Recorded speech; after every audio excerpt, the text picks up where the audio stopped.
Here we go. Split the deck, split it again, shuffle the pack, select the card, lose both in the decks. Decks are shuffled, and both cards are found. How's that for a quick overview? What up, crew? It is Magic Monday yet again, and this is your place to learn Magic, master your performance, and captivate audiences. I'm sure you've seen card tricks where you make the spectator do what you do, and then by using some magical method, you end up choosing the same cards as them, or you end up choosing the soulmates to their cards. Doing this with one person is easy, but doing it with two people? That's impressive. So before we begin, make sure to smash that like button, hit subscribe, grab your favorite deck of playing cards, and now, let's do it. Alright, yo, so check this out. For those of you who are curious, today I'm going to be using the first playing cards. Check it out. I believe there's a holographic edition. I want to take the cards out of the tech case, and I want to let you know I already split the deck into two piles. One pile contains the spades and the hearts, as you can see here. The other pile contains the clubs and the diamonds. And the reasoning for that is because of soulmates, like me and you. We're soulmates. But when it comes to cards, soulmates are cards that have the same value and are of the same color. For example, here I have the Ace of Spades, and the soulmate of the card would be the same value and same color, which would be the Ace of Clubs, right? Fair enough. I'll shuffle this up now, so I don't know where that card is, and I'll shuffle this up now, so I don't know where that card is. So this trick is going to rely on soulmates. But before we do anything, I want you to take this half. Let's say we actually have two spectators, spectator 1, 2, and I'm the performer guy that no one really cares about. And I'm going to have both of them shuffle up the deck, shuffle up their packet. They're going to give it to me. They're going to shuffle up my packet. And you know what? I'll shuffle up their packet too, because I have that ability. Alright, so once that's done, we'll trade packets back, and they have one packet, I have the other packet. They can take this packet and split it in half any way they want. Let's just say like this and like this. They don't have to be even, but that should be close enough. And I'm just going to keep my packet here for now. I'm going to have spectator number 1 go through their packet, pick any card that they want. Let's just say they selected this card. Take that card, leave it on top, and then give the pile a cut. This way I have no idea where it is. Spectator 2 is going to repeat that exact same process. Go through their deck, pick out any card that they want, right? Leave it on top, and cut that as well. Make sure you have those two cards memorized. Once they're satisfied with this, we're going to give the deck a bit of a shuffle, like this, and that should be good enough. And we'll trade halves, right? So I'll take this half, you take that half. The whole purpose behind soulmates in this trick is that I'm going to try to be both of your soulmates. I know this is a three-way thing going on, but I think it can work out. So I want you to go through this packet and choose the soulmate of your card. So Spectator 1 is going to choose a soulmate of their card. Spectator 2 is going to choose a soulmate of their card. So Spectator 1 is going to go through, and this is a bit difficult to do since I'm really the only one here. Let's just say, there we go, there's the first soulmate. They're going to put that here face down. And now they're going to go ahead and pick out the second soulmate. I believe this is the second soulmate, so that's going to go right over here. All right, so they've picked out their soulmates. Now I'm going to go in here. I'm going to use this card now to get that soulmate card. I'm going to say the soulmate card is this card right over here. And the soulmate card for this one is, let's see. Is that card even here? Is this card right over here.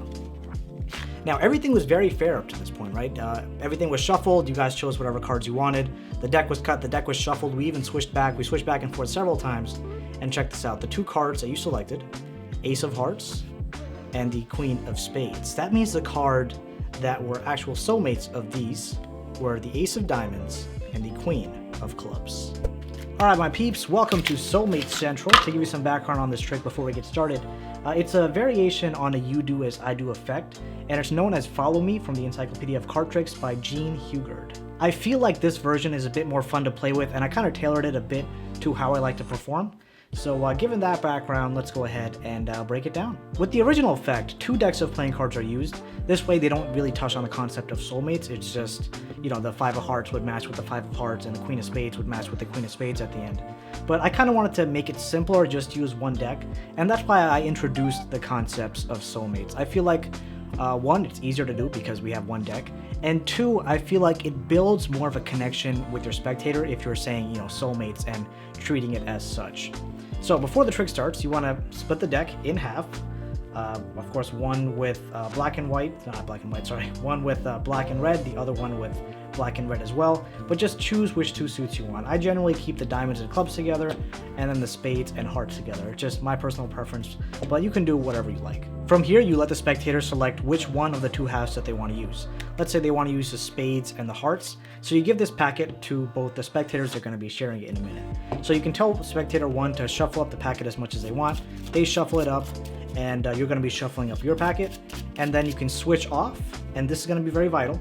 You're going to switch off just to, one, instill in the spectator's mind that everything is fair. We're both shuffling each other's half, so I can't do anything with my half, you can't do anything with your half.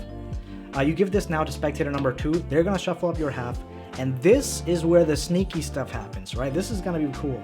You're going to take a look and glance at the bottom card. You see the bottom card is Ace of Spades. I like it nice and easy. The bottom card is the Ace of Spades. You're going to take this card and overhand shuffle it to the top of the pack. Right, so you don't have to do it in one shuffle. You can leave it behind in the first shuffle you do. And then the second shuffle, bring it all the way up to the top. Of course, it doesn't have to be this way, but just want to bring that card up to the top.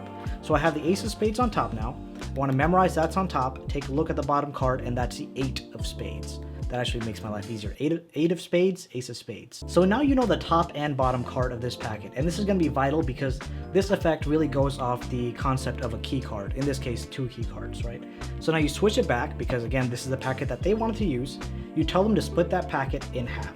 And if you want to demonstrate that for them, you can say split it as close to half as possible. Closer to half makes the effect work a bit better. So they split it in half, just like this. Okay, it doesn't have to be perfect, but they split it in half. You tell spectator 1 to go through the packet, and again, you can mirror this for them. This way it's a more of a you do as I do effect, because this way they're trying to copy exactly what you're doing. So you do the same thing. You can look, you pick a card as well. You can take a look at the card, it doesn't matter, you don't have to remember it. Put it on top and give the deck a cut. And you tell that spectator to follow exactly what you did. So they're going to go into their pile, right? This is their pile now, spectator 1's pile. They're going to take a look at the card, right? 2 of hearts, put it on top, and give the deck a cut. Now keep in mind, spectator 1 had the deck which had the Ace of Spades on the bottom, right? So now if we take a look, that card is going to be below our Ace of Spades. Sorry, not Ace of Spades. 8 of Spades was on the bottom, my bad. 8 of Spades was on the bottom. So the card below it is going to be the spectator selected card. Isn't that cool? And an easy way to memorize this is the bottom card when you're doing the split. Right, whatever the card the spectator selects, in our case 2 of hearts, when you give the deck a cut, when the bottom card is the key card, the card will be below it. The spectator selected card will be below it.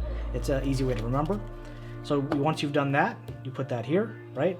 And now you tell spectator number 2 to mirror the exact same thing. They do the exact same thing. Have a card selected. Again, you don't have to memorize what it is. Give the deck a cut. They're going to do that. Have a card selected. It's the 8 of hearts. Put it on top and give the deck a cut. So, with the key card concept, we know that spectator number 1's card is right below the 8 of Spades, and with the key card concept that we used the second time, since it was the top card that we memorized, the spectator selection will be above our key card. So if you look above our key card, there's spectator selection, the 8 of Spades. So at this point, we know exactly what the spectator's cards are, and we are literally golden. But the only thing is, now we have to get this packet back to us. So what I'd recommend from here is to have the spectator, if you're very confident, we can do something else what I did in my performance, but what you can do from here is tell the spectators to put the piles together as one. They put the piles together as one, right? And now you can switch the packet with them. So you say, you take this packet, I'll take this packet. You can shuffle up this packet if you'd like, but you just want to be confident with your shuffle that you do not mess up the actual order of the cards. In my performance, I did a Pharaoh shuffle, so I knew that once I did the Pharaoh shuffle, the card would just be, there would be one card between my key card and their selection. But if you're not comfortable with that, you can also always do like a false cut, you can always do a false overhand shuffle, any of those type of things. But if you're lazy, like I am half the time, you can just tell them to switch, and you can have them take this packet. Now from here, you give this packet to spectator number 1, ask them to take out their selected card, the soulmate of their selected card, because remember, in the beginning of this trick, you're explaining to the spectator what a soulmate is. They take out the soulmate, their soulmate's going to be the 2 of diamonds, and I probably missed it, there it is, 2 of diamonds. The other person is going to pick out their soulmate, which is the 8 of diamonds, because they had 8 of hearts. They're going to put those 2 down, and from here, it really kind of comes down to showmanship. What I like to do is I like to touch this card and also hold the spectator's hand. This way I feel like I'm getting some kind of soulmate connection with them. And then I can go through and be like, okay, I think I have your card. Then you can take soulmate number 1's card, put it over here, or sorry, spectator number 1's card. They're also your soulmates, by the way, just to let you know.